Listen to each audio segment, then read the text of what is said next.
Welcome to Phone Transformer.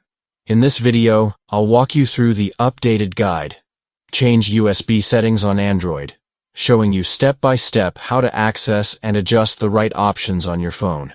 This is going to be quick, clear, and easy to follow, so now let's get started. Step 1. First, grab your Android phone and open the Settings app. You'll recognize it by the gear-shaped icon, usually sitting right on your home screen or inside the app drawer. Step 2. Once you're inside Settings, look for the search icon at the very top. Tap on it and type the words USB Debugging.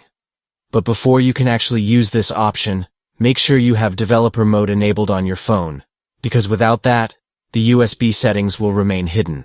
Step 3. From the search results, select the option called USB Debugging.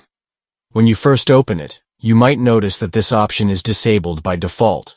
To turn it on, make sure your phone is connected to your computer or laptop with a proper data cable, not just a charging cable.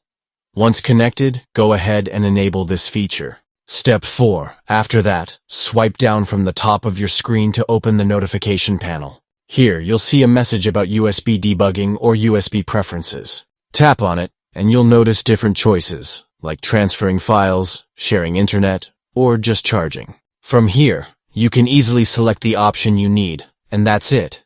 You've successfully changed your USB settings. Thanks for watching, and please subscribe to the channel.